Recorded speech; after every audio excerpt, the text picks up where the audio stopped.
Bueno, herramientas matemáticas y aplicaciones.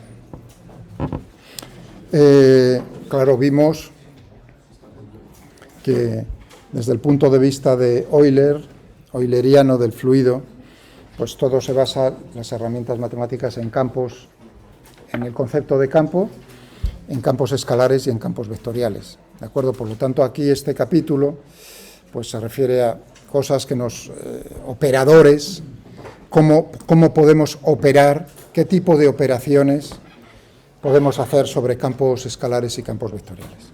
¿De acuerdo? Bueno, campos escalares. Primero, lo más sencillo, campos escalares, por ejemplo, ¿no? La presión, la temperatura, la densidad.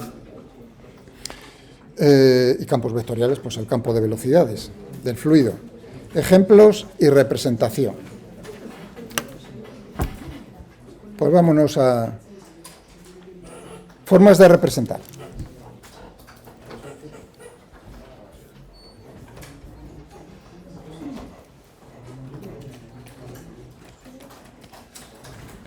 Tema 2.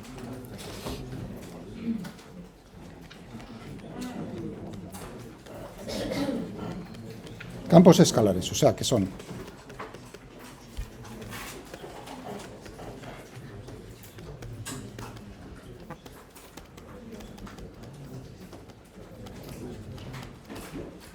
escalares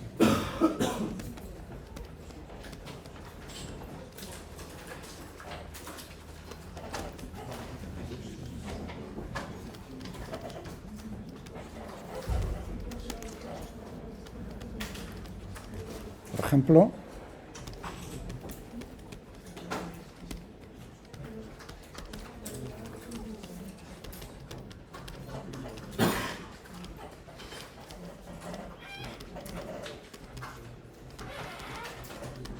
densidad,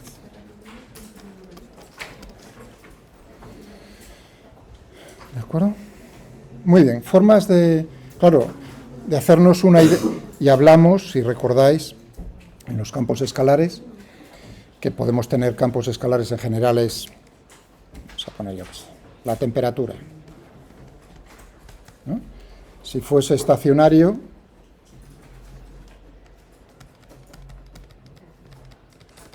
pues solo depende del espacio. Unidimensionales o tridimensionales, pues se refiere a que en cartesianas, por ejemplo,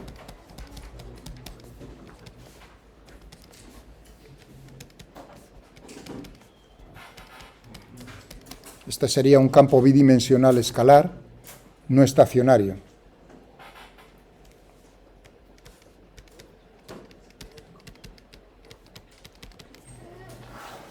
En cartesianas, porque podría ser en otro tipo de coordenadas, como os comenté el día pasado, depende en qué el problema, qué simetría tiene. Unidimensional, pues que fuese solo, por ejemplo, en X, y en el tiempo sería un, ¿de acuerdo? Bueno, en general, entonces, uno quiere hacerse una idea de cómo es ese campo escalar.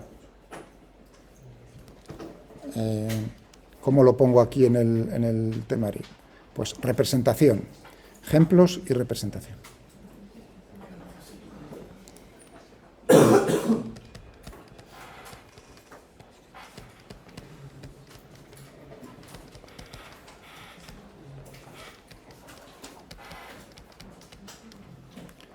Bueno, pues una de las formas es por colores.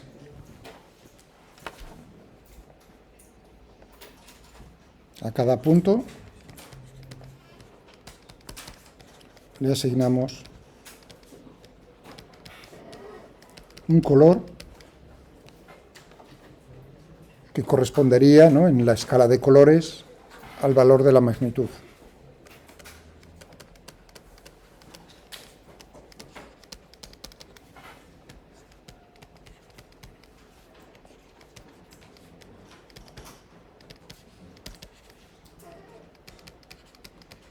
Esa magnitud escalar.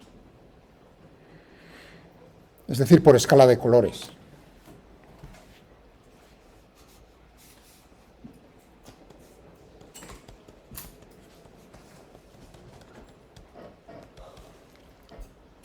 Claro, uno lo puede hacer bien en una dimensión, en 2 dimensiones, y en 3 dimensiones también se puede hacer. Lo que pasa que entonces ya tienes que utilizar o bien gafas de realidad virtual para meterte dentro del espacio, ¿no? E ir viendo un poco, o bien utilizas, pues haces secciones. Bueno, se puede hacer, es más complicado de ver, efectivamente. Para la máquina que lo haga, tiene que trabajar más, pero se puede hacer. Y lo podemos hacer también con el software que tenemos aquí, no hay ningún problema. Pero como la cosa es intentar hacerlo un poco bonito, pues el ejemplo clásico que utilizo, el ejemplo fácil, es un campo en 2 dimensiones. Campo escalar. Es decir que... y en cartesianas.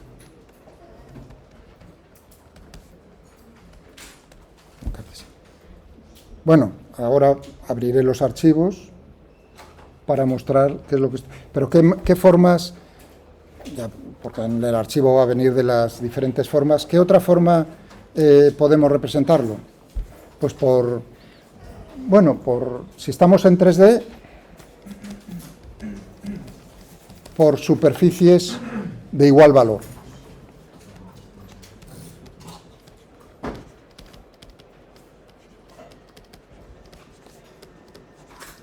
Es decir, por superficies, creamos superficies de tal manera que todos los puntos de esa superficie tienen el mismo valor de la magnitud física.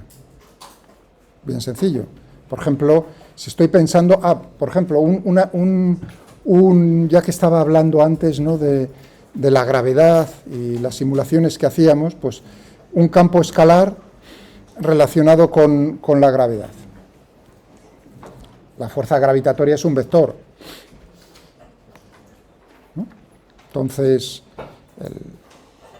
el campo gravitatorio, como el campo eléctrico y el campo magnético son vectores, son campos vectoriales, no son campos escalares, pero sí tenemos uno muy a mano que es, ya que la fuerza gravitatoria es una fuerza conservativa, el campo gravitatorio, hablaremos también en este capítulo qué campos vectoriales son conservativos, se le puede asociar una cosa que ya conocéis, ya habéis usado, que es el potencial, la energía potencial gravitatoria, potencial gravitatorio. ¿De acuerdo? Eso es un potencial.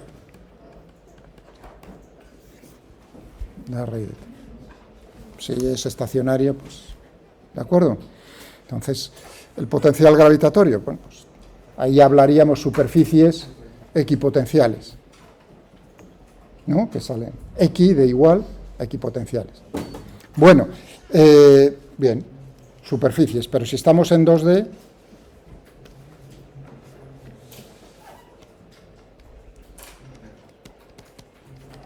pues por curvas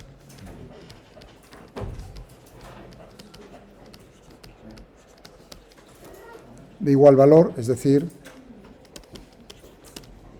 isosuperficies, aunque no suena muy bien lo de arriba, isolíneas, iso de igual también, ¿no? Isovaras, las líneas de igual presión, pues efectivamente, ahí tendríamos, si estamos pensando en la presión, pues tendríamos las isovaras, isotermas,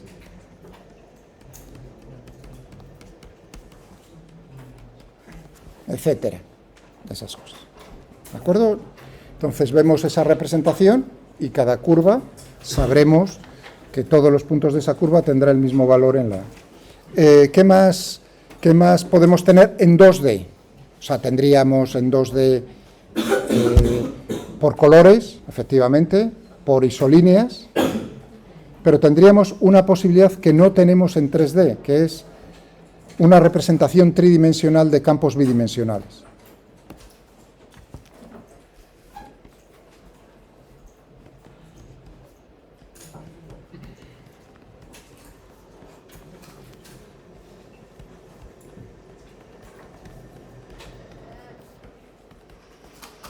Ahora, si pongo la palabra ahora topográfica, claro, porque la topografía es también un campo escalar.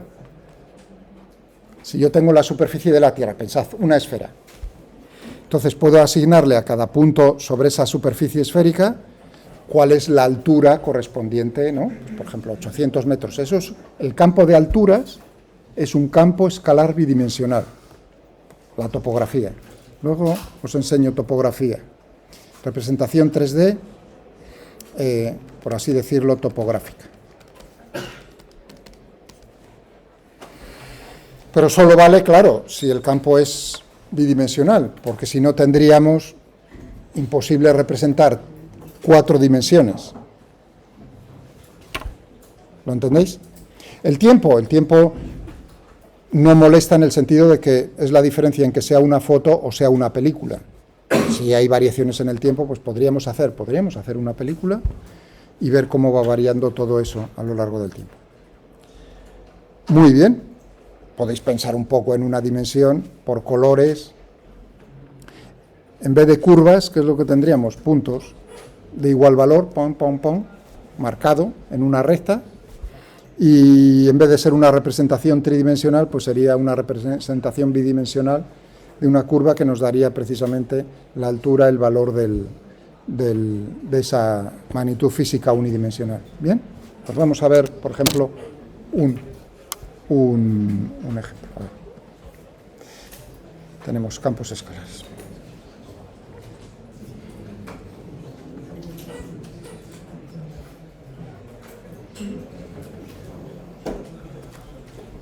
Vamos a hacerlo con el ordenador.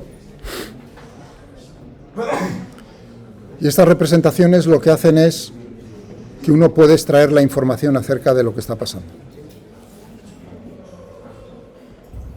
Bueno, claro, aquí la cuestión es, lo divertido, lo primero es crear tu propio campo bidimensional.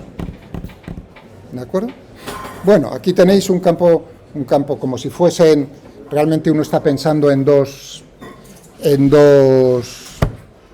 cargas eléctricas de diferente valor, diferente signo, y lo que uno puede estar representando ahí, si quiere, un poco por ahí detrás, es el potencial electrostático. No es exactamente eso, ¿eh? Pero bueno, de esa manera. Entonces tenemos aquí un campo, para que sea bonito, lo hago con montañas gaussianas. ¿Sabéis lo que es una curva gaussiana? Que aparece muchas veces, ¿os suena? Una campana de Gauss, muy bueno, pero una campana de Gauss bidimensional. Entonces tenemos aquí, pues nada, que sea la suma de dos campanas, y aquí tendríamos, cuando abréis el archivo, pues tendríamos tanto la escala, porque se pueden superponer la escala de colores, los valores correspondientes. En una representación de colores siempre tiene que haber una escala, porque si no la ponéis el día del TFG o el TFM, os van a fusilar. Uno tiene que saber qué está representando y cuáles son los valores. Y aquí, hombre, habría varias posibilidades si uno pone valores por aquí o no. Bueno, pues ahí tenéis una representación. Bueno, esto para Anna and Company. Esta es una definición de lo mismo de antes, pero en forma vectorial. Y aquí lo que defino es en puntos del espacio y dónde coloco cada una de las cargas de esos puntos centrales, R1 y R2. Esta es una definición puramente vectorial. Representación por escala de colores, pues mira, ahí tenéis quitándole las... Bonito, ¿no? Uno ve y dice, anda, pues este valor corresponde a lo que sea. Bueno, pero la más bonita, efectivamente, es la representación tridimensional del campo bidimensional. Y ahí pues tenemos, uno está viendo, y uno dice, pues la altura me está dando el valor de ese campo bidimensional. Si además lo superpones también con curvas, te estás ayudando visualmente a verlo tridimensional.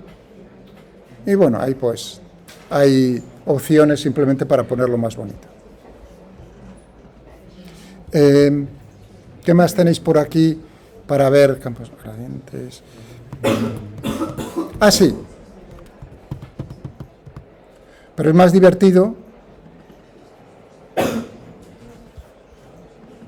hacerlo al azar. Bueno, esto lo hago con los de primero, este archivo es con los de primero en electromagnetismo, cuando hablo de cargas, y también tengo que hablarles de campos, ¿no? Bueno, también les hablo ejemplo, topografía. Bueno, entonces, ¿cómo me divierto con ellos? Pues digo, vamos a definir un campo escalar en 2D. Uno que sea una campana de Gauss, una montaña gaussiana. Aquí tenéis la definición de una campana gaussiana.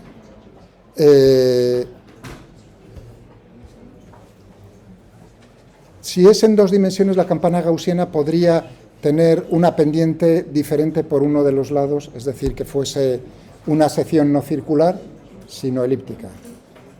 Creo que jugué con ellos incluso con eso. Bueno, pues nada, pongo el punto del centro de la montaña y este es el punto del espacio, el valor del campo escalar, ese filtro. Entonces digo, ¿cuál es el valor en el punto de coordenadas 2, 1 si la montaña está centrada en 0, 0? Pues nada, esto, por la definición que he puesto. Una representación por densidad de colores, pues nada. Una representación por isolíneas, pues nada, aquí lo tenéis. Una representación tridimensional y divirtiéndome, pues que haya agujeros en esa montaña. Eso es para llamarles la atención lo mismo que a vosotros. No es que tenga otra intención. Ahora viene el siguiente punto, decir, bueno, pero quiero sumar varias montañas porque quiero divertirme. Pues nada, a elegir al azar, random real, puntos en el plano entre -3 y 3, entre un cuadrado de -3, 3, -3, 3, escoge 10 puntos al azar. Bueno, pues ahí, al azar, ahí salieron esos puntos. Muy bien, defino mi topografía artificial. Topografía, pamba. Y entonces, una vez escogido solamente tengo que sumar el campo que había hecho para una de las montañas. Pumba, pues nada. ¿Cuál es el valor de esa topografía en el punto de coordenadas 1, 2, 3, 1? Pues la altura es esta. Esta es la topografía al azar. Si lo ejecutáis una vez y otra vez cada vez sale una topografía diferente. En línea en isolíneas, pues por ahí. Tridimensional, pues por ahí. Bueno, el gradiente, ahora hablaremos del gradiente. Bien, ahí tenéis. Y tengo por ahí, pero no los he abierto en 3 dimensiones, solo con 2 dimensiones. Pero claro, también estoy pensando en que tengo alumnos de fuera, y entonces os podéis divertir. Esto fue del año pasado. Tenía una alumna que era de Argentina, y no sé si por aquí tendré de fuera mucha gente, que venía de San Carlos de Bariloche. ¿Sabéis dónde está Bariloche? Es uno de los sitios más bonitos de toda la Tierra. Está en los Andes argentinos, y si os gusta pescar, pues es uno de los sitios más bonitos para ir a pescar. Que yo no he estado, No. Pero sí un amigo de mi padre, que era muy pescador, se vio todo el mundo, desde Siberia hasta, y uno de los sitios que comentaba y nos enseñaba fotos más bonitos es esa zona de Argentina. Bueno, entonces era de Bariloche, pero también tenía una alumna de Marruecos, de Bouarfa. Bueno, pues ahí tenemos. Entonces, en honor a esas personas, dije, pues vamos a jugar con la topografía, campo bidimensional, topografía. Bueno, y también, ¿veis aquí esto? Física 2, bueno, esta fecha es porque me la estoy, 12, justo porque lo he abierto ahora, 12, 14. Bueno, si os gustan estas cosas, ahí en esa orden está llamando a una base de datos y descarga los datos que yo necesito. Para eso tenéis que poner inline freeform input. Bueno, no pasa nada. Ahí llamo y digo, bueno, lo primero, para la península ibérica, en una proyección de Mercator. ¿Cuántos puntos? 510 por 693. No me salves los datos porque no quería el archivo muy grande. Pero sí me dejó el dibujo, y aquí tenéis una representación que es parecida por colores, pero que utiliza también el gradiente para ver sombras, por así decirlo. Ese es en relieve, una representación en relieve. Y aquí tenéis pues una representación en relieve, y cada uno de vosotros podéis coger y decir, pues yo quiero en torno a Rac. Luego tendréis. Y aquí tenemos también, pues, fijaos qué profundo llega a ser por aquí el mar Mediterráneo. Bueno. A ver, porque tiene que sacar el dibujo. Bueno, aquí una representación. Bueno, lo mandamos a una impresora 3D. Este lenguaje podéis, si tenéis una impresora 3D, en un momento que no miren los de ciencia de materiales, que creo que tienen por ahí Joaquín & Company, tienen impresoras de esas, que nos vean, pues mandáis imprimir desde aquí directamente a la impresora 3D y os hace el mapa, el mapa o el objeto que queráis. Tuve un alumno en mecánica hace 10 años, creo que era. Además era el hijo, si no me equivoco, del coronel ahí en Astorga, me parece, del regimiento de artillería o algo de eso. Bueno, un chico muy majo, porque podía ser eso y ser ser mal alumno, pero me alegré y fue... Bueno, pues tenía tanto interés que lo conectó a una impresora 3D, me mandó 2 vídeos que tengo por ahí guardados, como él con el ordenador, le estaba creando la figura que... Eso hace 10 años, o sea que lo que podéis hacer. Bueno, aquí vamos a ver nuestro campo bidimensional, que es Bariloche, centrado en Bariloche, en un rango de 50 kilómetros, en torno a Bariloche, que me dé 400 por 400 puntos, y en proyección de Mercator, porque ahí ya... Bueno, aquí tenéis la zona de los Andes donde está, es muy bonito porque ahí hay lagos y ríos y todo eso, muy bonito, todo es todo. Y tenemos la altura, o sea, por ahí tenéis.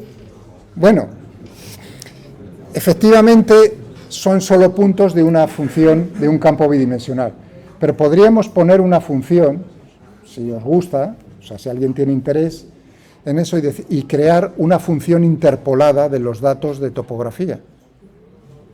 Aquí está representando únicamente puntos, por así decirlo, la altura de puntos. ¿De acuerdo? Pero claro, uno si quiere la función tendría que interpolarla entre los puntos. Bueno, pues podríamos llamar a una función e interpolarla. Bueno, aquí en 3D lo mismo que hacía en el otro lado. Aquí les mostraba a vuestros compañeros, si querían buscar una tabla de colores que les guste, pues hay un montón ya definidas o te defines tú la tuya. ¿Cuál es la posición de Bariloche? A menos 41,14, menos 71 longitud. Aquí tenéis la posición de Bariloche. Todo esto está hecho, lo digo para el que no le guste nada mecánica de fluidos. Bueno, pues a lo mejor dice, anda, pues mira, oye, a lo mejor me puede servir alguna vez si tengo que hacer algo con mapas o trayectorias de aviones, yo qué sé, cualquier tontería. Y no equivocaros, por Dios, en el TFG, menuda metedura de pata, en ponerme Oslo en Finlandia.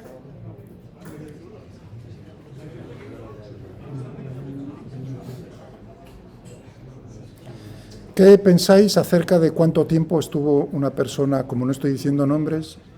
No hay ningún problema, ¿no? Espero.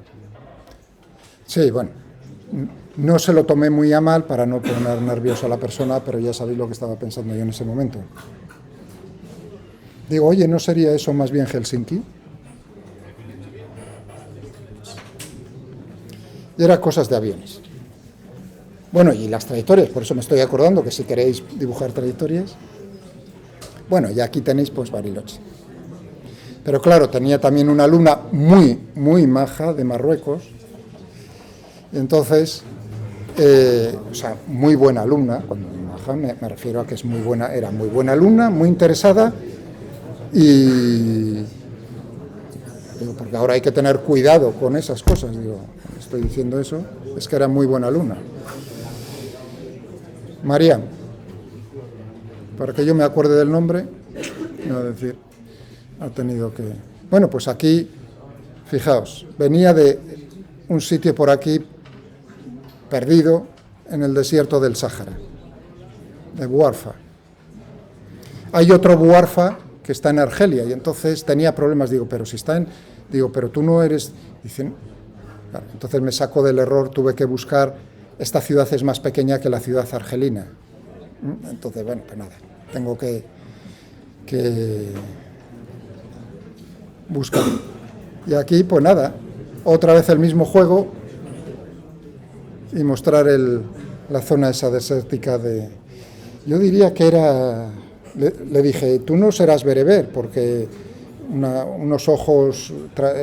los bereberes, ¿sabéis? Que tienen, ¿no?, ojos azules, rubios, o sea, que si pensáis que eso solo es en el norte de Europa, vais mal. Bueno, ese archivo lo tenéis también. ¿Qué más tenemos? Sí, y por si necesitáis hacer representaciones más adelante. Ahí. ¿No termino? Sí. Es que este eran 12,7.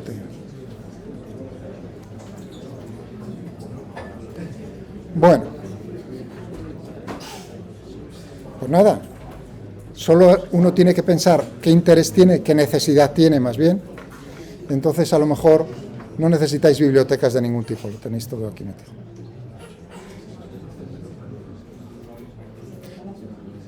Este es un ejemplo de la documentación. Bueno, ahí tendríamos, bueno, diferentes cosillas. Hala, así os podéis divertir. Vamos a borrar todo esto.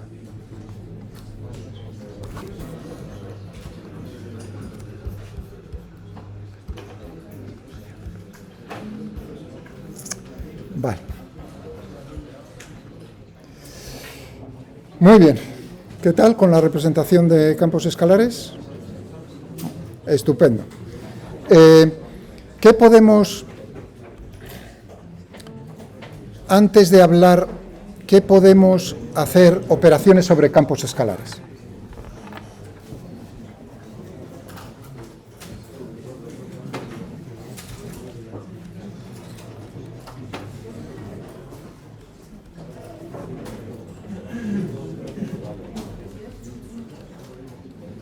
Operaciones sobre campos escalares. A ver, ¿qué es eso? Pues vamos a tener, lo mismo que en campos vectoriales, vamos a tener dos tipos de operaciones que podemos hacer. Operaciones integrales y operaciones diferenciales. Bueno, lo dicen las palabras, ¿no? En uno lo que vamos a utilizar son es integrar, pues por ejemplo, vamos a ver, en operaciones integrales. Imaginaos que yo tengo el campo de densidades, ¿no? Rho, pues por ejemplo en el plano, en 2D, ¿no? Más bien se utiliza la letra sigma cuando uno está hablando de densidad superficial.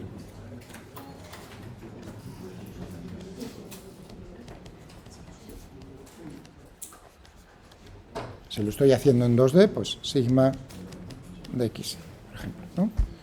Rho se utiliza normalmente para la letra para densidad volumétrica y lambda para densidad lineal. Eso es notación. Esta es la letra sigma, normalmente en los libros. Eso. Vale. Muy bien, y a mí me piden, pues, en una zona del espacio, que puede ser regular o irregular, dígame cuánta masa hay en esa zona. Masa total.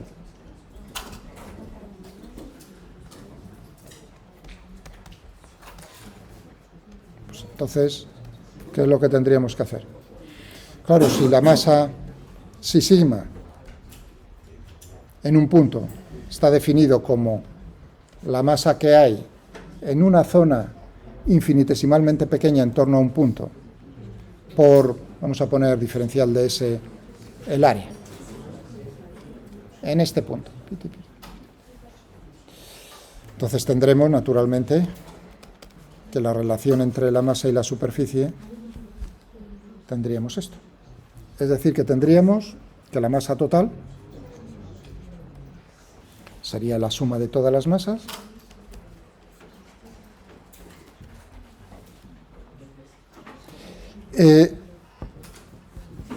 aquí notación, no vaya a ser, porque si es una integral de superficie, normalmente se suele utilizar ¿no? Doble integral, porque vas a tener que integrar en dos parámetros, en dos variables, como habréis visto o también en los libros pues uno puede ver, ¿no?, un signo de integral con una S, ¿de acuerdo? No sé qué notación utiliza el profesor Granja, por si acaso. Vale. Si fuese una superficie cerrada, ¿no?, pondríamos el cerito de superficie cerrada, porque hay superficies abiertas y superficies cerradas, ¿no? ¿Sí? ¿Qué diferencia hay entre superficies abiertas y superficies cerradas? O sea, si yo os pregunto o os pongo un ejemplo, esa superficie es, por ejemplo, una esfera, una superficie esférica. Superficie esférica, ¿es una superficie abierta o cerrada?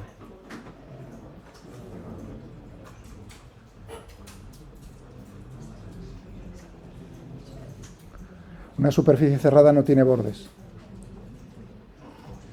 y encierra un volumen. Una superficie abierta, por ejemplo, este rectángulo, este cuadrado, tiene bordes. Esta sería una superficie plana, abierta, no cerrada. ¿De acuerdo? ¿Veis? A uno le preguntan y es simplemente muy fácil fijarse. ¿Encierra algo? Sí, en una superficie esférica encierra un volumen. Es decir, que tú ves que hay algo dentro y hay algo fuera de la superficie. Si no, puedes decir si hay... Cuidado, ¿una semiesfera es una superficie abierta o una superficie cerrada? Ahí muchas veces cuando hago esa pregunta, la gente dice, es una superficie cerrada. Digo, no, porque tú estás pensando en la semiesfera y el disco que tapa la semiesfera. Y yo solo te he dicho superficie semiesférica, un hemisferio. Por lo tanto, ahí no hay dentro o fuera y el borde es una circunferencia. ¿Veis? Qué fácil es. Vale. Muy bien. Pues nada, esta sería, y si estamos en cartesianas, pues tendríamos que ponernos, y ahora decir, pues, sigma de xy, si utilizamos cartesianas, diferencial de S, pero ¿cómo sería si yo pusieses una superficie plana? En el plano XY. Pero quiero un segundo, un minuto. Quiero expresar esa superficie infinitesimal en coordenadas polares.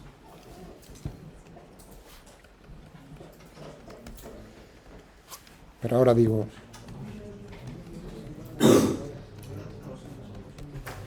utilizando en polares, si yo estoy aquí en el plano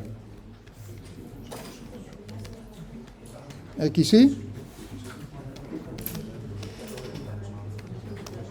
un punto, pues sería R y φ, por ejemplo, el ángulo φ con... Es decir, que intercambiamos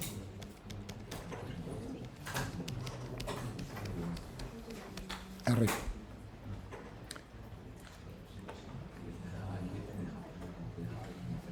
En cartesianas es muy fácil, tú te mueves un poquitín de x a x más diferencial de x, de y a más diferencial de y, y eso tiene el área de ese rectángulo, diferencial de x, diferencial de y.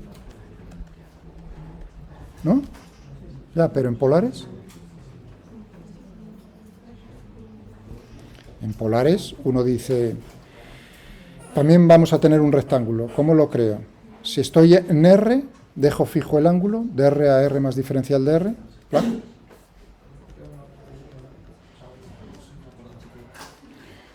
Y ahora la otra arista. Dejo fijo R y hago de phi a phi más diferencial de phi. Y esto sería la siguiente arista. Como son infinitesimales, no es un arco de circunferencia, sino que tiende a una recta. Entonces tendríamos este área. Arista por arista, ¿y cómo son? Entonces, diferencial de R, y la otra arista, ¿cuánto vale? R diferencial de phi. Por lo tanto, tendríamos que en polares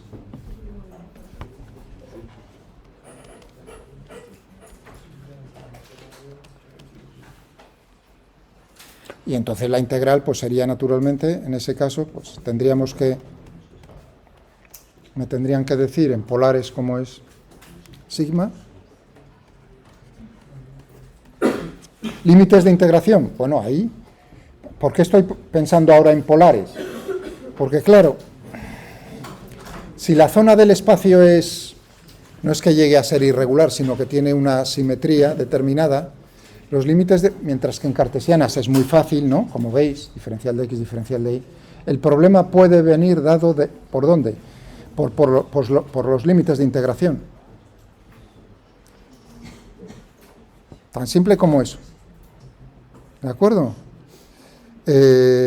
Y puede ser mucho más fácil si los límites de integración, si el problema tiene simetría circular, porque entonces el límite de integración sería desde r igual a 0 hasta r igual al radio, r, y desde phi igual a 0 hasta phi igual a 2 pi radianes. Es decir, que ¿cuándo escoge uno el tipo de acuerdo al problema? ¿Bien? Bueno, hacemos ahora la pausa, que son y 32, y luego continuamos con esto. Hablando de operaciones, por ejemplo, vamos a hacer una. Vamos a hacer una, sí, nos relajamos. Vamos a crear nuestro campo, un campo escalar bidimensional, en X y en Y, con el ejemplo que os mostré anteriormente. O sea, tenéis en Moodle el archivo, o sea que lo podéis descargar si queréis, si tenéis el ordenador ya aquí. Imaginemos, en el ejemplo, si no me equivoco, hablo de topografía. Bueno, pues cambiamos, o sea, digamos, en vez de eso, decir la topografía es, por ejemplo, la densidad superficial de masa. ¿De acuerdo? ¿Bien? ¿Está? Entonces, bueno, ese field va a ser, está diciendo cuántos kilogramos por metro cuadrado tengo por ahí. Bueno, y creamos el asunto y voy a tener que ejecutarlo porque si no... Ahora saldrá otro diferente, pero bueno, no pasa nada. Running. Bueno, ya paró el running. Lo veis también aquí, si veis una barra negra o ejecutando, eso es que todavía no... Esperad un poco porque todavía no. Bueno, aquí teníamos el archivo. Aquí ha escogido efectivamente otros puntos entre menos 3 y 3. Es diferente, ¿lo veis? A lo que os mostré anteriormente. Quizás más divertido. Y por cierto, en este yo tengo un archivo, ay, qué bonito. No, pero este no, ay, tengo que buscarlo. Para que las montañas gaussianas no sean anisótropas. Es decir, que no, digamos, las secciones no sean circulares. Lo tengo por ahí. Pensé que era este, pero no es este. Bueno, da igual. Con este me vale. Es que es más bonito, porque uno tiene que pensar lo que es una montaña gaussiana, una campana de Gauss, en 2 dimensiones. Si lo encuentro, os lo pongo también. Ahora. Parece que os gustan estas cosas. Bueno, aquí tenemos los centros de los picos de las montañas, y por aquí, pues nada, densidad de colores. Cuidado, aquí se me fue y si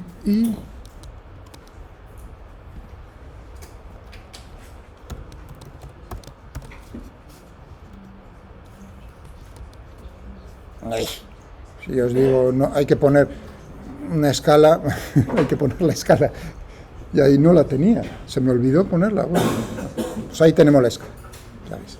Que me lo crea automáticamente que yo no me tenga que preocupar mucho. Incluso aquí.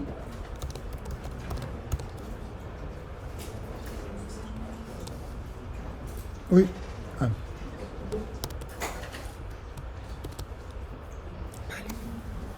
Si veis con el ratón, pues vais. Muy bien, ¿eh? O sea que tenemos por aquí desde 0,2 más o menos a 2,3 o por ahí, debe ser en kilogramos por metro cuadrado. Aquí tendríamos la representación tridimensional. Lo del gradiente no lo vamos a hacer todavía. Vamos a ponernos por aquí. Vamos a calcular la masa total en una región del espacio.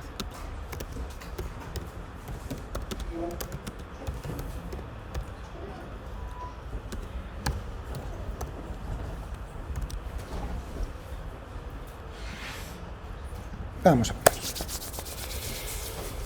Bueno, si lo podemos tener integrate o en integrate, lo que vamos a hacerlo numérico.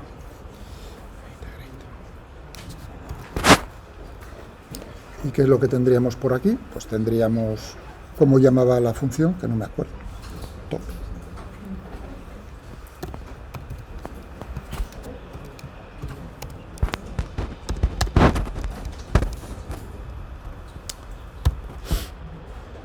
Y entonces solamente tendría que decir, pues sí, si es en un, por ejemplo, es de menos 3 hasta 3, lo que tengo ahí representado.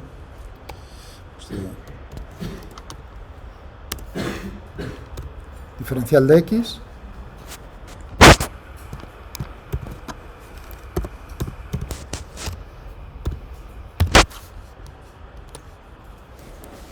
la masa total es 27,9787 kilogramos, si fuese densidad superficial de masa. Pero ahora imaginaos que yo quiero hacerlo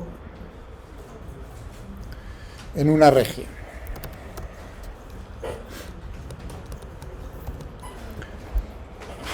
Hombre, una que sea un poco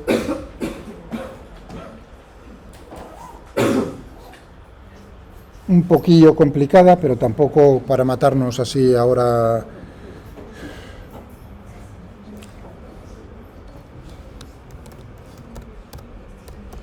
Bueno, sí, ya me acuerdo.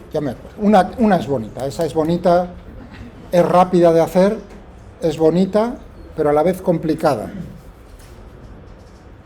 Quiero que no sea en un cuadrado, era un cuadrado, sino que sea en un cuadrado redondeado los bordes. ¿De acuerdo? Bueno, vamos a ver cómo de redondeado. Voy a hacer la definición de la región del espacio donde quiero que hacer la integración. Voy a llamarlo rec de región. Vamos a dar la definición en forma implícita. Van a ser todos aquellos puntos del espacio en el plano XY que cumplan. Primero voy a hacerlo como una circunferencia, un círculo, para que veáis, y luego lo modifico. X al cuadrado más Y al cuadrado menor o igual que, habíamos puesto 3, ¿no? Bueno, 3 al cuadrado si queréis.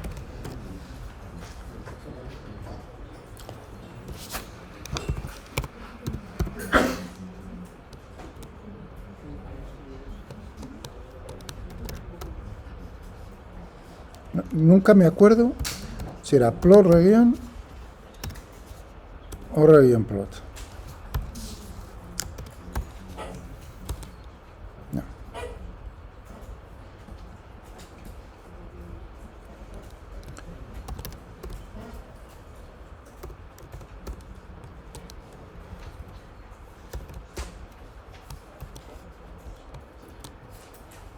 Bueno, perdonad. Es que hay las dos cosas. Lo otro es una opción. O sea, cuando puse plot, es una opción para un plot. Como hay las dos, siempre me lío. Bueno, nada, una cosa. ¿No? En azulillo. Bien, es decir que uno podría decir aquí, vamos a copiarnos esto, si es en la circunferencia, pues podríamos decirle,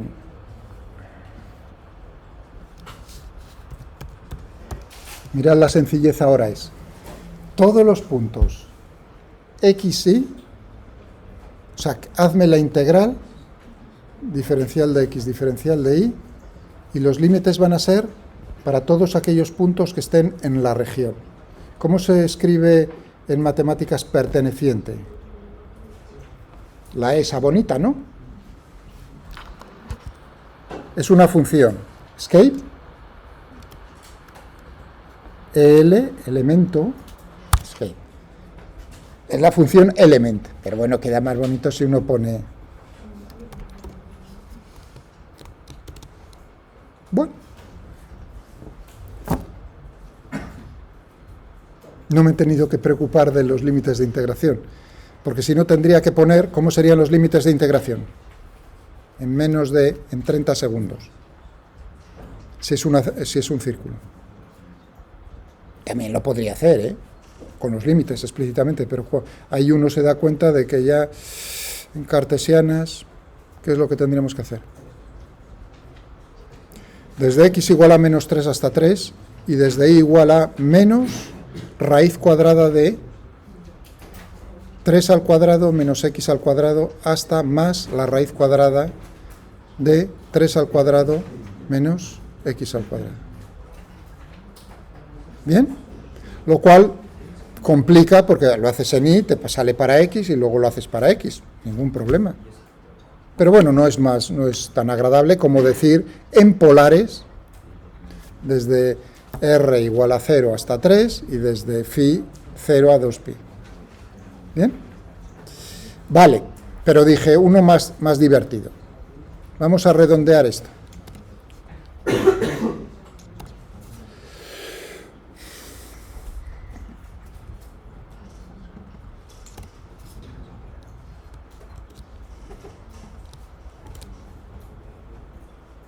¡Ay, qué bonito!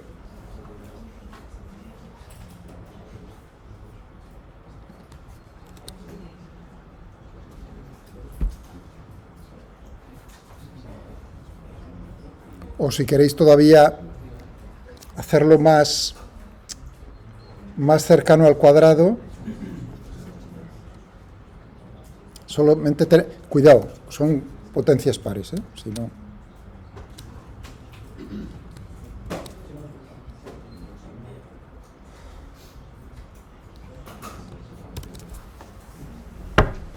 ¡Hala! Divertido, ¿verdad? Lo mismo en 3 dimensiones. Podríamos hacerlo en 3 dimensiones, claro. Pero tendría que tener el campo escalar en 3 dimensiones. ¿Qué tal os sale? ¿Sí? Genial. Bueno, ¿veis la comodidad, no? Entonces, aquí de decirle, oye, lo único que tengo es que definir, bueno, formas de definir regiones en 1, 2, 3 o en 20 dimensiones también, o sea, no tiene por qué reducirse a 3 dimensiones el problema. Pues hay varias formas, ahí tenéis en la documentación formas posibles de... por ejemplo, esta parte se utiliza mucho pues en ingeniería a la hora de crear piezas, por ejemplo, brazos robóticos o cosas de esas. Está muy bien, es muy divertido. Yo los ejemplos que he visto están muy bien. Vale, bueno, yo creo que con eso hemos hecho el ejemplo, ¿no? Salvo que se os ocurra algo diferente, en 2 dimensiones, una operación integral sobre un campo escalar. Yo creo que bien, ¿no? Podríamos buscar, naturalmente, si fuese la densidad media, pues entonces tendríamos que dividir por este es, bueno, el área en este caso, que para eso tenemos el área. Bueno, claro, entonces si queremos la densidad media, ya que lo estamos ahí poniendo, por ejemplo, para ese mismo, ¿no? A ver, hay una función, pero bueno, no sé si me la... ¡Ostras, Pedrín!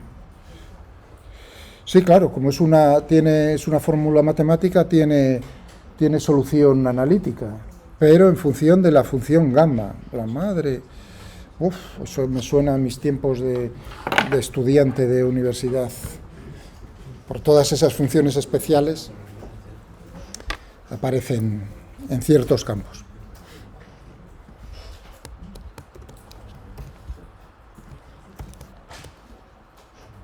Bueno, que me dé el valor numérico, que siempre queda mejor que el gamma. O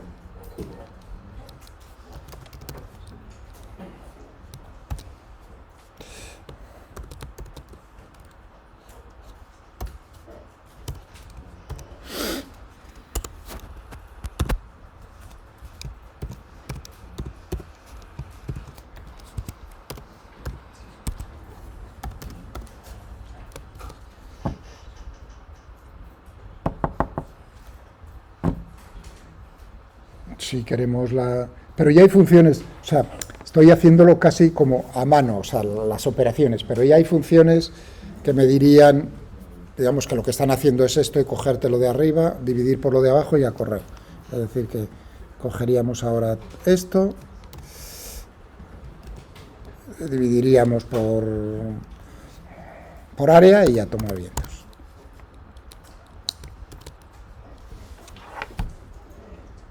Si fuese el densidad superficial de masa, pues en promedio, la densidad promedio sería pues ese valor,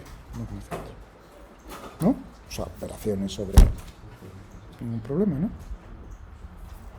Bien, ¿se os ocurre algo? Se me ocurrió a mí esto antes de cerrar el archivo, pero algo que queráis divertido, ¿no? Pues lo cierro. No lo voy a guardar. Bueno.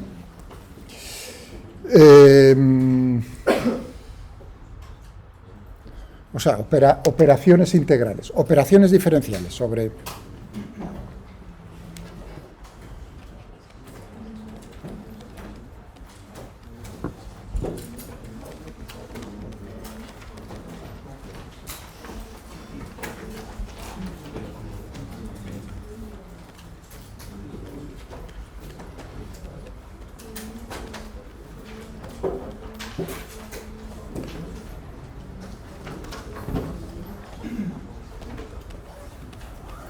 Se les llama, o sea, operaciones, estás haciendo algo sobre, ¿no?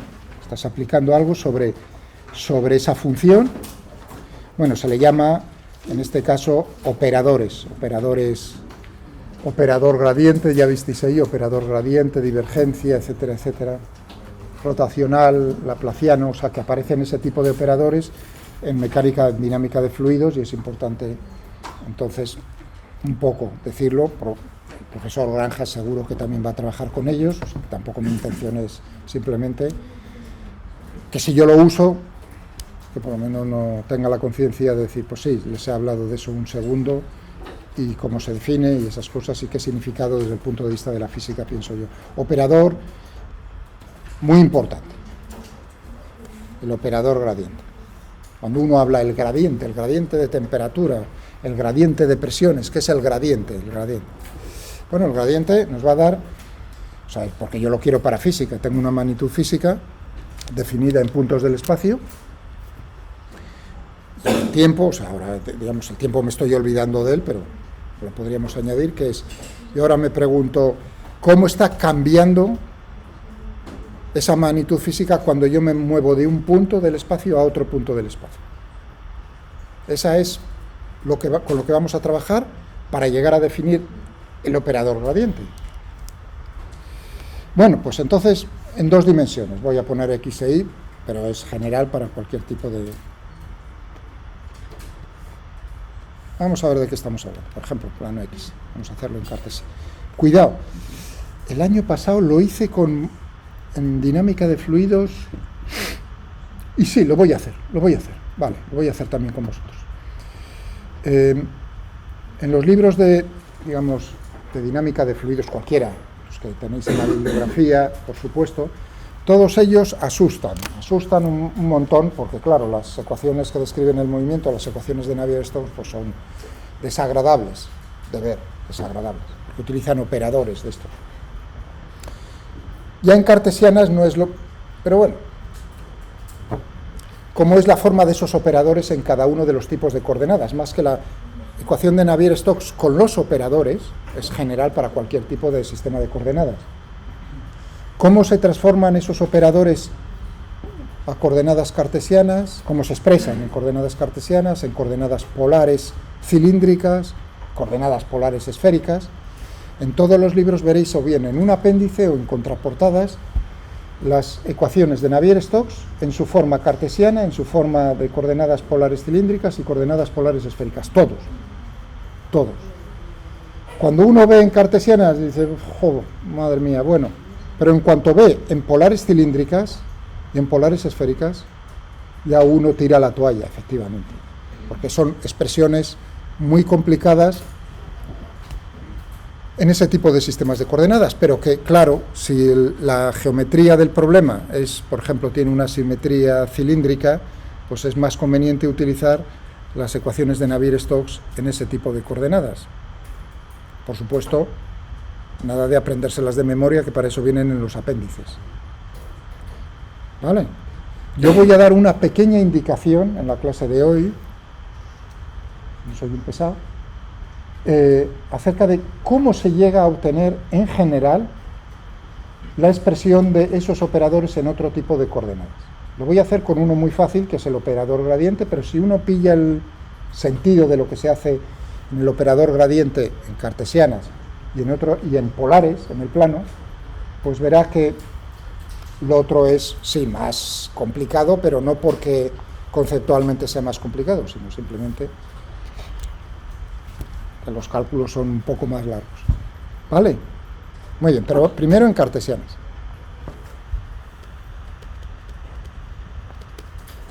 En general, vamos a trabajar en cartesianas y en polares. Y bueno, ¿y qué es el operador gradiente? Bueno, yo tengo una magnitud física que sea, vamos a poner F, para que me represente cualquier cosa. F de R, es decir, F de X. Para esto es el eje X y el eje. Es decir, que yo tengo en un punto del plano XY, pues tengo un valor de esa magnitud física, la densidad, la presión, la temperatura, lo que sea. ¿De acuerdo? En el punto de coordenadas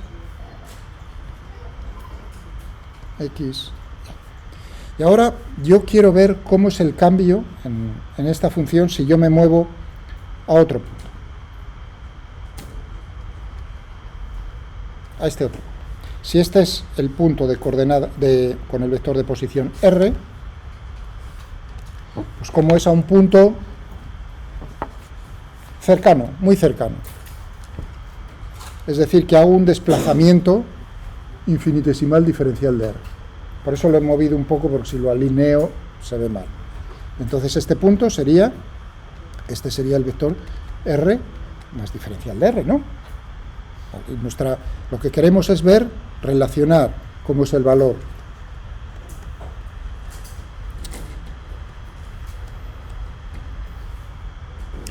por supuesto, diferencial de R en cartesianas, diferencial de X, diferencial de Y, ¿no?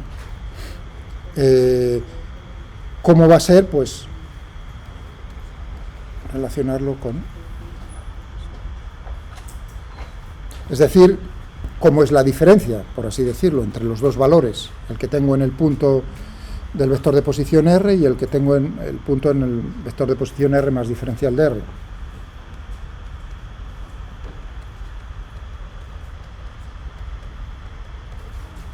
Bueno, cambio, claro, si me muevo infinitesimalmente, pero fijaos que es alrededor, estoy en el plano, alrededor, será un cambio infinitesimal que será diferencial de F. Voy a denotarlo con diferencial de F. ¿De acuerdo? Es decir, que aquí tendríamos pues lo que vale en X más diferencial de X, en Y más diferencial de Y, menos F de X. Bueno, esto no es nada más de las matemáticas, ¿no?, que el diferencial total, ¿no?, lo que estoy haciendo en una función de más de una variable, ¿verdad? Estáis con funciones de más de una variable, creo, ¿no? Entonces, pues nada, es, desde el punto de vista matemático, es cómo es el diferencial total. Bueno, si estamos en cartesianas, voy a hacerlo un dibujo un poco más grande aquí. Si este es el punto de coordenadas x, y yo me quiero mover a este punto, ¿no?, pues puedo hacerlo de dos maneras. Puedo ver cómo son los cambios si estoy pensando en cartesianas cuando me muevo a lo largo del eje x, dejando constante y, y luego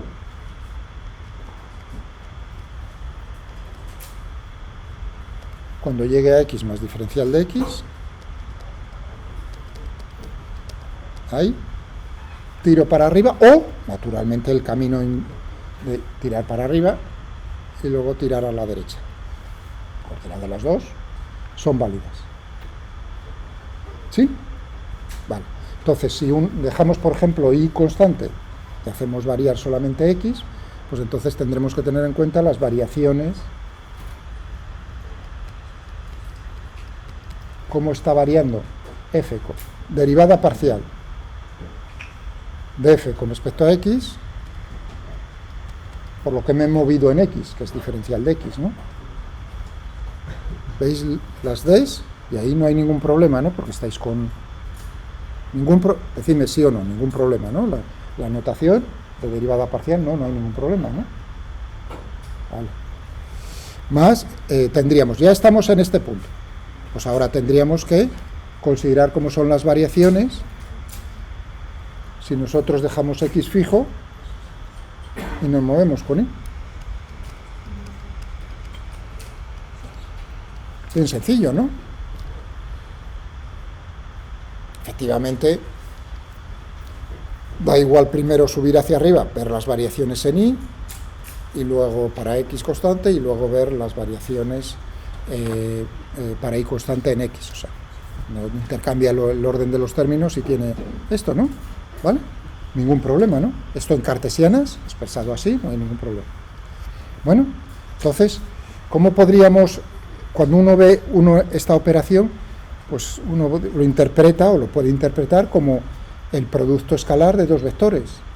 Claro, el vector diferencial de R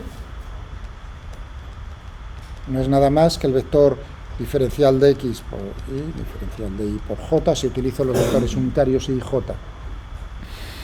Pues entonces nada, tendría aquí el producto de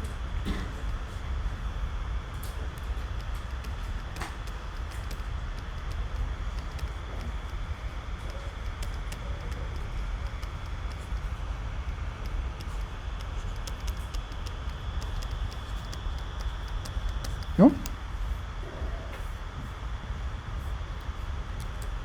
De este vector y de este vector, o si yo pongo, que lo hago muchas veces, sin poner los vectores unitarios, sino las componentes separadas por comas, pues tendría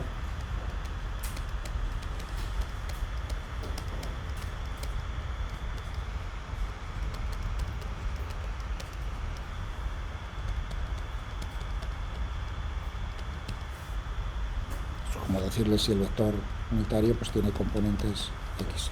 ¿Ningún problema con eso? ¿Vale? ¿Bien? Vale, pues entonces producto escalar.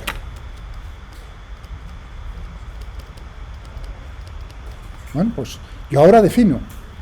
O sea que esto, ahora defino, la primera parte es, ese vector lo voy a llamar gradiente del campo escalar f.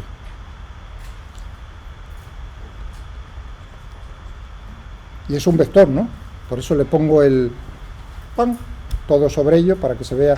En los libros la notación es más fácil porque pueden distinguir, como sabéis en los libros, vectores de no vectores con la negrita, ¿verdad? Es decir, que si yo ponen R en negrita, no necesitan ponerle el signo de vector arriba porque por convenio eso se interpreta como un vector.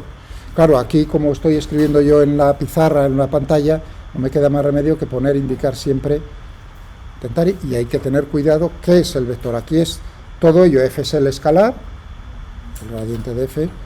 Una pequeña advertencia,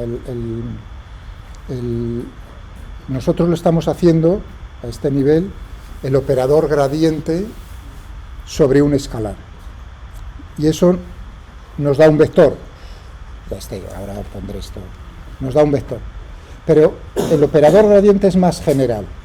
El operador gradiente se puede aplicar sobre un vector, de hecho lo veremos, por así decirlo, en Navier-Stokes, es decir, como lo estamos aplicando sobre cada una de las componentes escalares de ese vector, y entonces lo que nos da es una matriz, un tensor, de rango 2. Es decir, que el operador gradiente se aplica sobre tensores, rango 0 es un escalar, rango 1 es un vector, rango 2 es una matriz, rango 3, etcétera, etcétera. Que lo de tensor, que viene ahí también, es un poco... pero bueno, lo que digo para vosotros y para mí está bien. ¿Entendí? Es decir, que aplicar el operador gradiente sobre un elemento definido en el espacio, escalar, vector, tensor de esfuerzos, o lo que sea, lo que hace es subir un escalón en esa escalera. Estoy abajo del todo, aplico el gradiente, subo un escalón ¿a qué? A vector. Se lo aplico sobre un vector, matriz, se lo aplico a una matriz y sigue subiendo hasta donde se haga falta. O sea que no es solo sobre escalares, es la única cosa que os quiero decir así. Bien, entonces tendríamos aquí producto escalar por diferencial, ¿no? Esto sería la definición de gradiente de f. O sea, ahora ya, ¿cómo sería la forma en cartesianas del gradiente? Voy a ponerlo también, se escribe de otra manera. Aquí he puesto grad de f, pero hay una manera que es el operador nabla.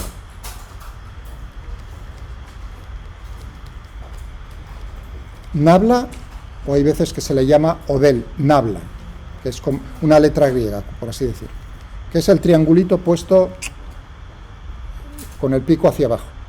Entonces tendríamos gradiente de f, la forma, la notación es de esa manera. Entonces tendríamos que esto sería gradiente de f diferencial.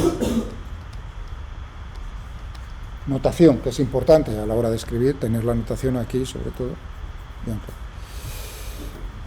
¿De acuerdo? El operador nabla es este triángulo. Y en cartesianas,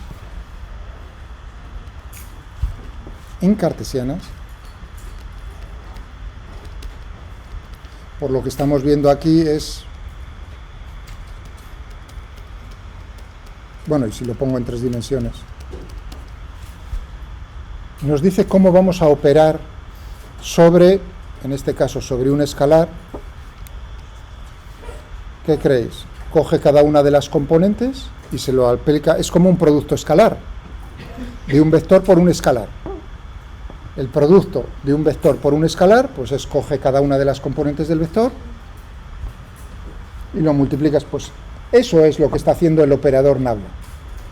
Si lo aplicamos sobre el escalar, entonces tenemos el operador gradiente. Porque claro, con nabla podremos hacer más cosas que multiplicar sobre un escalar. ¿Vale? ¿Bien? ¿Vale? En 2 dimensiones, pues tendríamos naturalmente esto.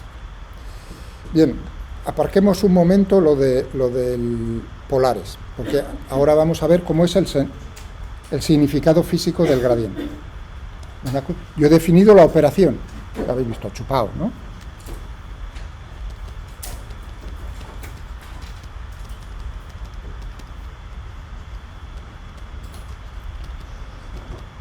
Significado físico del gradiente.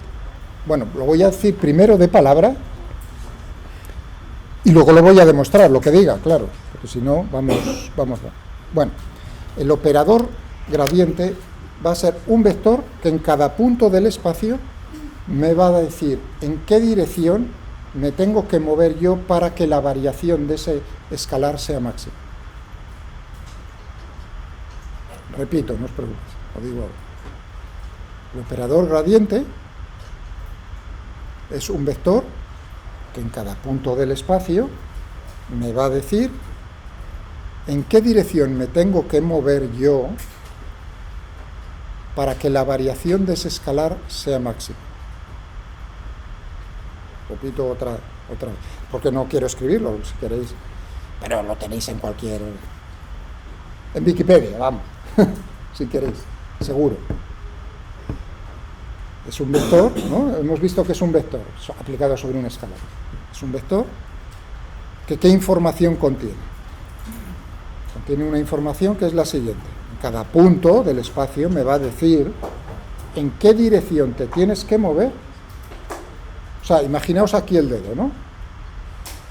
Y pensemos en la temperatura. Bueno, hemos abierto la ventana, bueno, la cerré ahí porque había corriente.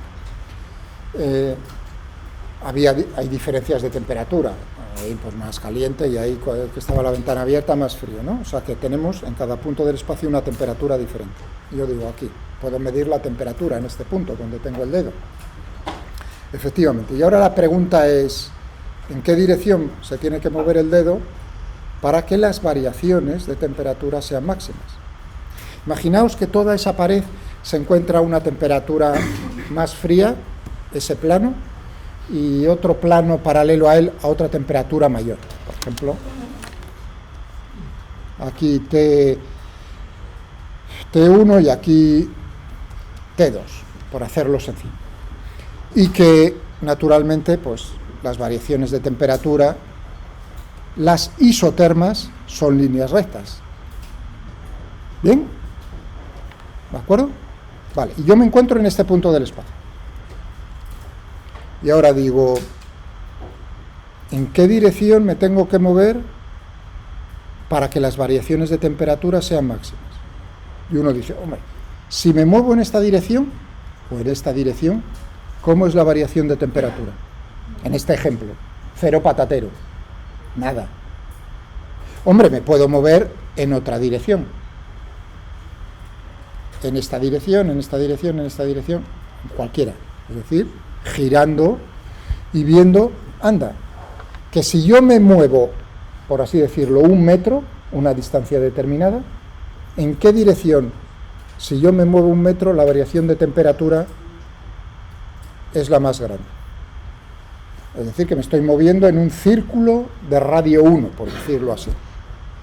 ¿En qué dirección? Pues uno dice, hombre, qué tontería. Efectivamente, te vas a tener que mover en la dirección perpendicular a esas rectas.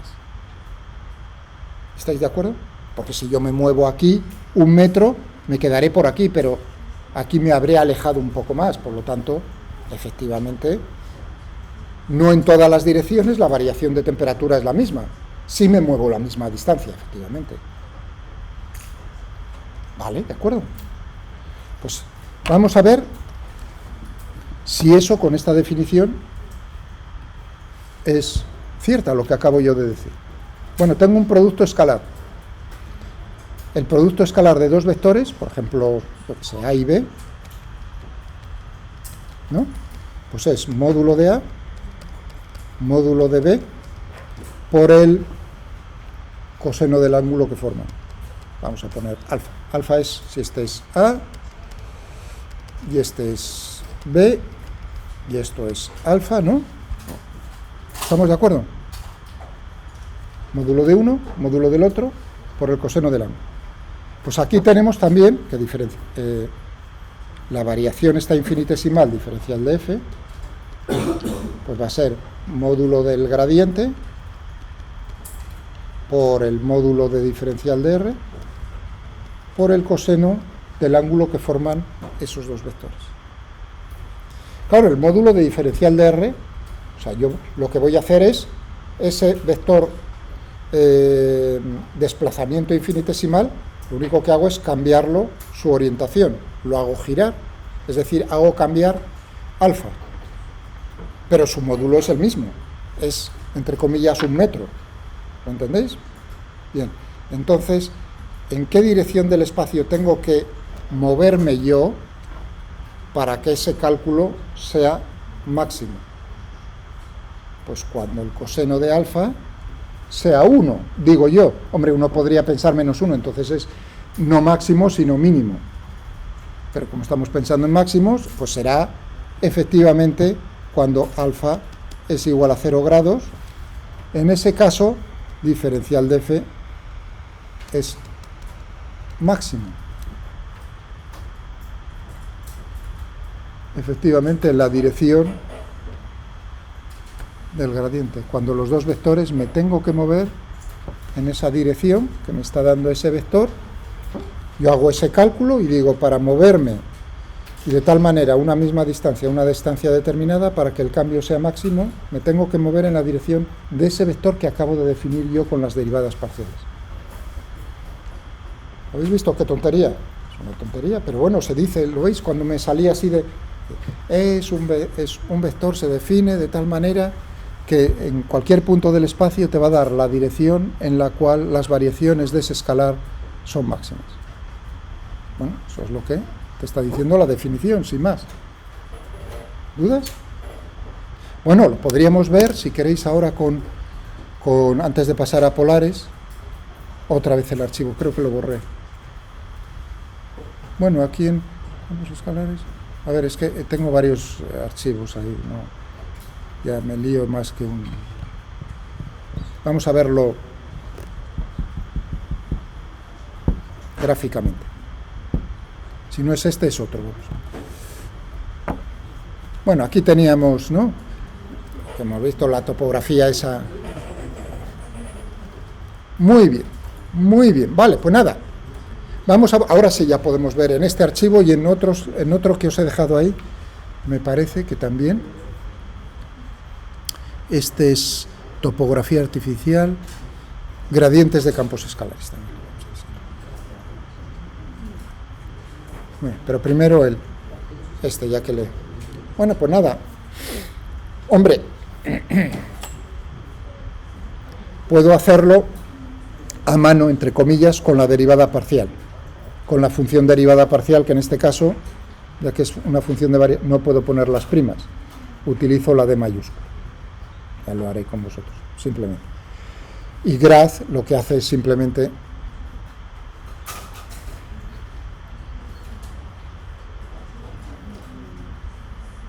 da el gradiente. Bueno, y además, si no le decís nada, por defecto en cartesianas. Si le decís en qué tipo de coordenadas, sistema de coordenadas, os lo da, pues si ponemos polares, pues en polares, cilíndricas, esféricas, lo que sea. O en la multitud de sistemas de coordenadas que hay por ahí. ¿De acuerdo? ¿Qué es lo que está haciendo aquí? Defino, le doy un nombre y digo, en el vector de posición de coordenadas x, y, pues defino esa función. Hazme el gradiente de top, que era lo que habíamos definido, el escalar, x, y. O sea que en cartesianas. Dime cómo es el gradiente de esa topografía en el punto de coordenadas 1, 2, 2, 3. Pues nada, tengo aquí este vector. Punto 1, 2, 2, 3. Dime para ese punto cómo es el vector. Nada, aplicarle la función a ese punto y dibújamelo en la representación de isolíneas del campo escalar. Lo tenemos aquí. Este era el campo de montañas ese que... Es bastante feo, estoy por ejecutarlo otra vez, que es bastante feo. Bueno, sale más bonito otras veces. Bueno, pues aquí tenemos en negro, debería haber escogido otro color, ahí tenemos en negro ese vector. Bueno, pero la cosa es ejecutarlo, porque si no, no vale. Si no...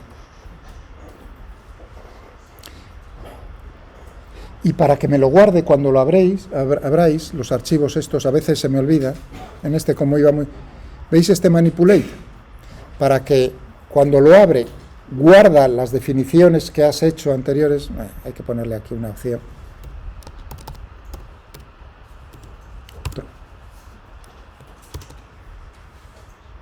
Con eso si lo cierro y lo vuelvo a abrir, o sea, cierro el programa, lo abro, ya no me saldría eso en rosa, que ya estabais poniendo cara de qué bien que le ha salido otra cosa mal a mí. Vale, muy bien. Pues nada, aquí tendríamos una cosa muy divertida. Es un locator de estos. Lo voy a mover. Lo que pasa que no es muy eficiente, pero bueno. Vamos a ponernos por ahí. Que tiene que reconstruir las... Eso es lo que no he hecho eficiente en este programa. No vale un duro. Iba a decir, porque el dibujo es único. Fijaos qué programación más chapucera para ponerme que lo que estoy es en el manipulador diciéndole que me reconstruya el dibujo, cuando es siempre el mismo. Por lo tanto, ¿qué habría que hacer? Saca el dibujo principal fuera y dentro del manipulador solo modifica lo poco que tienes que hacer, que es dibujar el vector. O sea, una mierda de lo que hice ahí, madre mía. Estoy tentado de hacerlo ahora, pero no... Bueno, da igual. Bueno, pero aquí con esto, o sea que podemos creo que... Bueno, con contour plot. Ah, sí, aquí... Ah, hombre, tan manta no era. Aquí me di cuenta, en su momento cuando lo hice, que era una chapuza. Como no me pongo anotaciones... Aquí a continuaciones digo, estoy tentado de hacerlo, ¿para qué? Si lo tengo a continuación, hombre. Mira que soy tonto. Defino el dibujo, que es único. Esta vez le quito los colores, es lo único que le digo ahí, nada especial. Y nada, manipula. Y lo que voy a manipular es únicamente el vectorillo. Por eso ahora sale más fino. ¡Hala! Ahora sí es más bonito.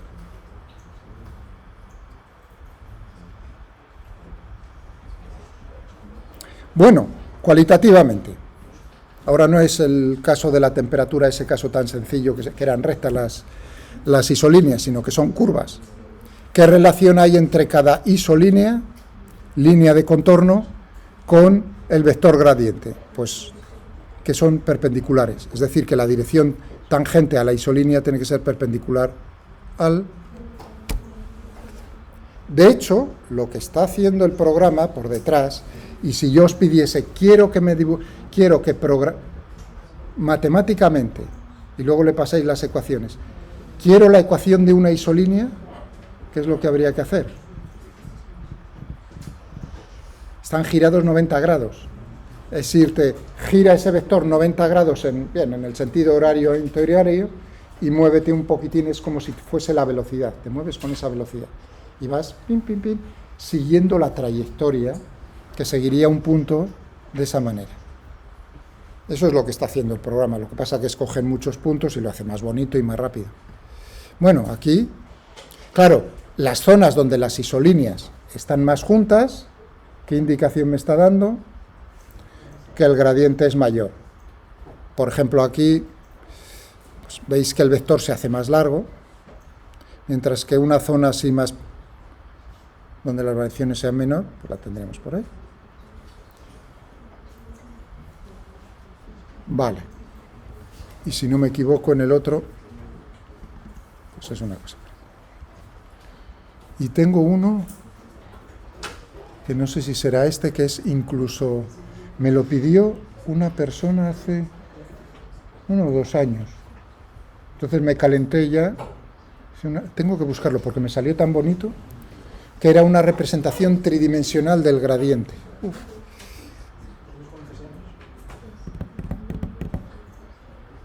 Es decir, ahora pensando en la Dana de Valencia, con una topografía hacia dónde va a fluir el agua. Sí, me acuerdo que lo hice con eso en mente, o sea que debió ser este. Bueno, ahí tendríamos... vamos a ver el gradiente. Tenemos plot. El gradiente, mirad aquí cómo hago el gradiente, a mano, haciendo la derivada parcial con respecto a x, la derivada parcial con respecto a y. Parto de que todos vosotros sabéis hacer derivadas parciales, es decir, que si yo pongo una función en x y en y, sabéis derivar, vamos. Vale. Bueno, pues aquí, nada, en un punto, aquí variando, poing, poing, poing, poing, y aquí pues a mano, como el otro parece. ¿Y el otro archivo dónde lo tengo? Tengo que buscar, porque será bonito. Vale. ¿Dudas? ¿Está claro lo del gradiente? Eso espero, ¿eh? Porque, claro, vamos a tener en las fuerzas, tenemos la presión, ¿no? Tenemos fuerzas superficiales normales a la superficie y tangenciales, ¿de acuerdo? Las fuerzas normales, por unidad de área, me define la presión, ¿no? Entonces, veremos dentro de nada que cuál es el efecto neto de variaciones de presión dentro de un fluido. Pues va a venir dado por, claro, por dónde empuja. Si tengo un cubo, imaginaos, tengo un cubo de fluido y voy a poner aquí una cara, así una representación. Imaginaos que la presión en este punto es mayor que en este punto. La presión en 1 y la presión en 2 son diferentes. Imaginaos que P1 es mayor que P sub 2. ¿Hacia dónde va a intentar la presión acelerar el cuerpo?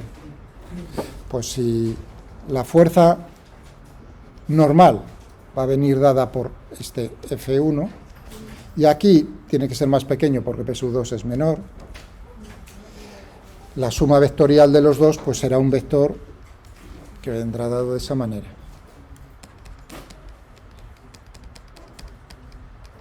F2, que va a ser distinto de 0. ¿Y hacia dónde va a actuar? Claro, pero tengo más caras. Aquí solo lo estoy poniendo en una de las direcciones del espacio, pero luego tendré en esta otra dirección y en esta otra dirección.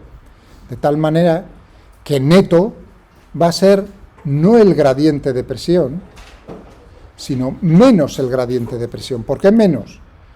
Porque fijaos que estaríamos apuntando la aceleración, la fuerza neta estaría apuntando en la dirección de mayor presión a menor presión. Por lo tanto, vamos a ver, y lo escribiré en su momento más lentamente, que hablaremos, será muy importante, menos, el vector menos gradiente de presión. En el problema de Couette que hemos hecho, lo único, dije, no vamos a tener variaciones, bueno, dije así, olvidándonos de la gravedad, únicamente teníamos en cuenta las fuerzas tangenciales. Pero si incluiremos el efecto de variaciones en la presión, pues tendremos que también tener en cuenta y llegaremos efectivamente a que nos va a aparecer, tendremos que sumar este otro vector. Igual a masa por aceleración, en ese problema la aceleración era 0 y se acabó. Vale, esto como adelantándome un poquitín a lo que vamos a hacer. ¿Y qué ocurre si estamos en coordenadas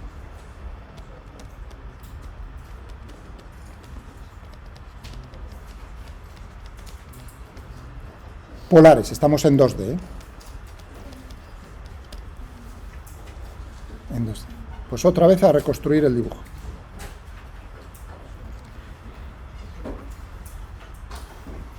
Bueno, este era y x, pero ahora este es el vector de posición r y este será diferencial de r. Vale. Muy bien, tenemos vectores unitarios asociados a las coordenadas polares en el plano. ¿Cuáles son? Uno para acá.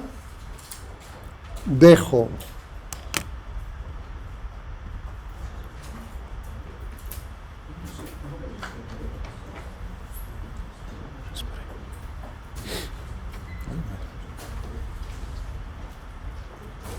que tengo uno mejor que hacerlo porque ahí va a ser más lento. ¿Tengo el archivo ahí puesto o solamente el enlace?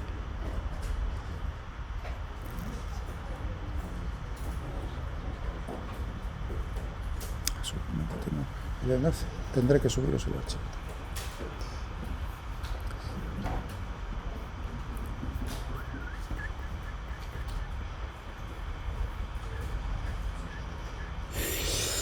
Componentes polares versus cartesianas.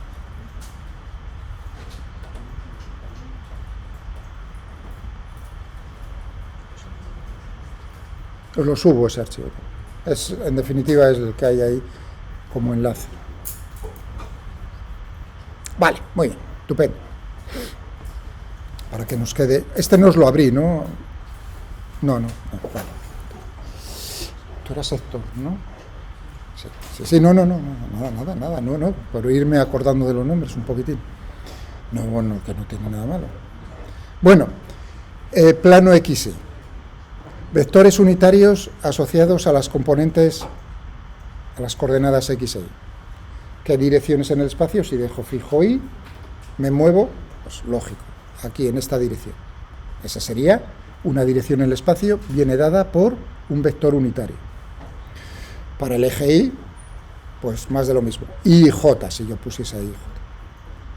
De tal manera que si me muevo a otra posición del espacio, pues aquí lo estoy haciendo en coordenadas.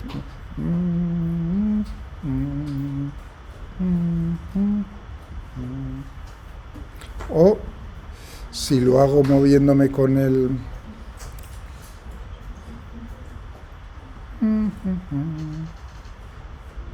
Es más divertido así moviendo con el ratón. Bueno, de acuerdo. Ningún problema, ¿no? Bueno, ¿cuáles son los vectores unitarios asociadas a las coordenadas polares en el plano? Pues serán aquellas direcciones, tengo las coordenadas r y phi, o r y tita, no sé qué puse ahí, creo que puse phi. Dejo fijo uno de ellos y varío el otro. Por ejemplo, dejo fijo phi y muevo r, pues esta dirección del espacio. Dejo fijo r y dejo variar phi, me salen circunferencias. Tangente a la circunferencia, pues me sale. ¿Cuál es la diferencia que veis entre ambas cosas? Que dependiendo del punto del espacio, los vectores unitarios asociados a las coordenadas polares cambian su orientación. Cual lo hace un poco más interesante, pero más... Si ponemos los dos, pues veis la diferencia entre uno y otro. Bueno, esto nos cogemos esto. Bien, entonces como estaba dibujando, representando gráficamente esos vectores, pues mira, ya lo tenemos ahí. En este punto del espacio tendríamos phi gorrito, siendo este el ángulo phi con respecto a una dirección del espacio. ¿Vale? Genial. Pues ahora tendré que expresar, si yo tengo en cartesianas, para que lo veáis, si yo en cartesianas es diferencial de x, voy a utilizar x gorrito y gorrito, que para eso lo tenía ahí. ¿Cómo será este vector en polares?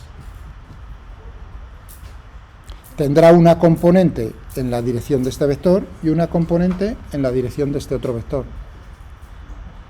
Dejo fijo phi y me muevo en la dirección del vector unitario r.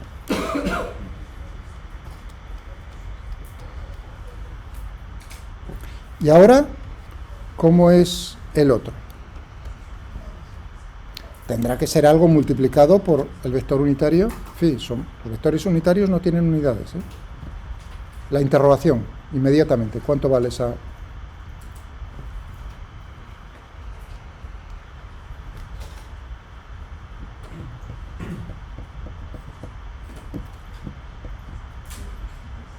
Chupao. Vamos a poner diferencial de phi. Me pareció oír así como con un miedo así de una cosa. Bueno, ¿y qué pensáis el resto? Que eso tiene que estar muy mal. ¿Por qué? ¿En qué sentido? Porque las dimensiones de lo de la izquierda y de lo de la derecha tienen que ser las mismas. Y diferencial de r, el vector de desplazamiento tiene dimensiones de longitud. Los vectores unitarios son adimensionales. La única información que te están dando es una dirección y un sentido en el espacio. Son adimensionales y de módulo unidad, claro. Por lo tanto, ni r gorrito ni phi gorrito tienen dimensiones. Las dimensiones vienen dadas aquí Las dimensiones de un ángulo, ¿cómo son? Los ángulos son adimensionales. Por lo tanto, tiene que estar mal. Pero claro, si uno está viendo que es un arco de circunferencia, estoy barriendo un ángulo diferencial de phi, a una distancia r, el arco que estoy barriendo es r diferencial de phi por phi. Por lo tanto, en polares, si yo lo escribiese de esta manera, tendría la componente, la primera quizás para diferencial de r, y la segunda r diferencial de phi. ¿Bien? Vale. Seguro que con profesor Granja estáis con cosas de... y los jacobianos, ¿no? Y cosas de esas, ¿o no? ¿Todavía no? Pero bueno, caerá, me imagino. Caerá. Es decir, cómo poner, por ejemplo, transformar el diferencial de S, ¿no? Áreas infinitesimales de un sistema de coordenadas a otros sistemas de coordenadas. O ya os lo está contando. No, todavía no. ¿O os lo han contado? No. Vale. Ya llegará su momento. Yo lo que yo necesito, yo me lo guiso, yo me lo como, no hay problema. Bien, vale, genial. Y ahora tenemos ya veréis, está chupado. Tenemos el campo escalar bidimensional. Inicialmente era, pensando en cartesianas, o sea, f de r, f de x de y, ¿no? Pero claro, ahora estamos en polares, o sea que f de r es una función de dos variables, tiene que ser de dos, de r y de phi. Vale, entonces yo me muevo en el espacio un desplazamiento infinitesimal y quiero ver el diferencial total. Pues uno dirá, me muevo primero en la dirección de r con phi constante y luego me muevo o bien a la inversa, una de las dos. La derivada parcial de f con respecto a r, por diferencial de r, ¿no? Tendríamos más la derivada, más la derivada parcial de phi. Eso desde el punto de vista matemático es, ¿no? A mí me da igual poner x e y que r y phi, ¿no? ¿De acuerdo? Claro. Pero yo quiero tener lo siguiente. ¡Ay, qué mal! ¡Qué mal! Quiero tener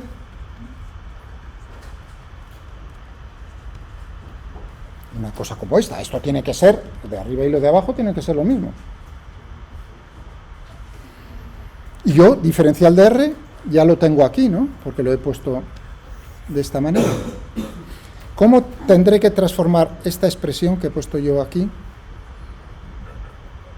¿Cómo será este vector?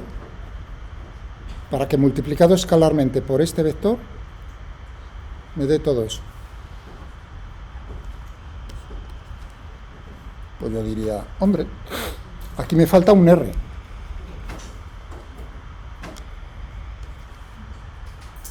Pero entonces tengo que dividir por 1. ¿Estáis de acuerdo? Por lo tanto, el gradiente de f en polares, vosotros me diréis qué componentes tiene en polares.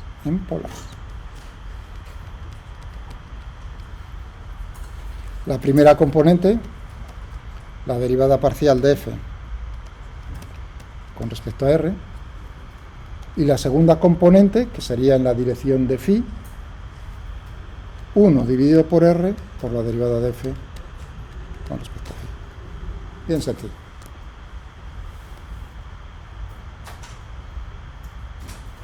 ¿No? ¿Habéis visto? ¿Veis el concepto? O sea, el concepto de que es el gradiente, cómo me muevo a otro punto muy cercano, veo el diferencial total de esa función de dos variables, veo cómo es el vector de posición expresado o bien en cartesianas o bien en polares, y de acuerdo a eso, si quiero que sea el producto del vector gradiente por el vector desplazamiento, voilà. ¿Habéis visto? Creo que solo lo haré hasta aquí para que tengáis una sensación de esos tochos infumables en coordenadas Navier-Stokes en coordenadas polares cilíndricas, o esféricas, todavía peor. Eso que es indescriptible y que no hay que aprender de memoria en absoluto, de algún sitio tiene que salir. Bueno, acabáis de ver, habéis abierto un poco la puerta y habéis visto, anda, mira, cuando yo tenga el gradiente, por ejemplo, en el gradiente de P, en polares cilíndricas es una generalización de polares en 2D, porque la tercera dimensión es cartesiana. ¿Dudas? ¿Bien?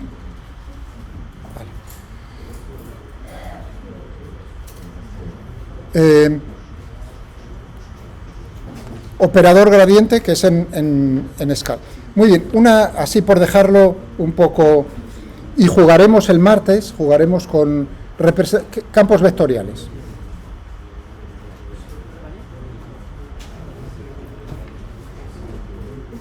Quedan 2 minutos.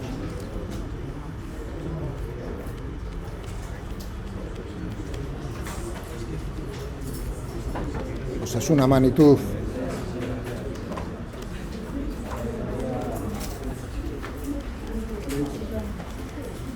definida en puntos del espacio. Sí, queda 1 minuto.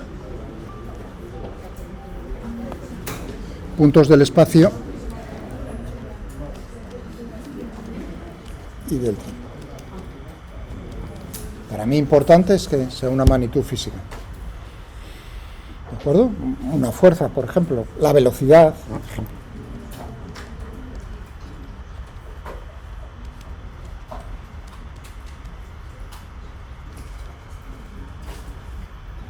Velocidad del fluido, fuerzas, ¿no? Y más cosas, según nos... Bien, vamos a ponerle una letra general. No es que esté pensando en fuerzas. Si utilizaba F minúscula para un campo escalar,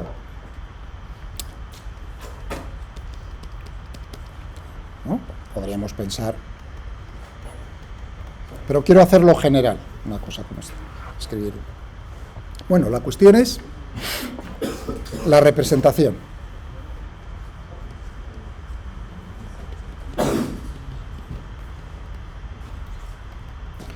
De campos vectoriales. Pues hombre, una tan sencilla como dibuja un número discreto de vectores.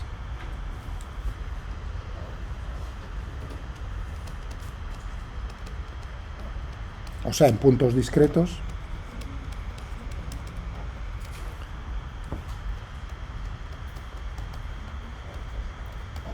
Un vector plot. Bueno, se les llama en inglés vector plot, o sea que lo único que ya aquí he puesto la P pensando en la función que voy a utilizar. Un número discreto de vectores. O una muy importante, esto en 3 dimensiones o en 2 dimensiones. Otra forma, que es la más interesante.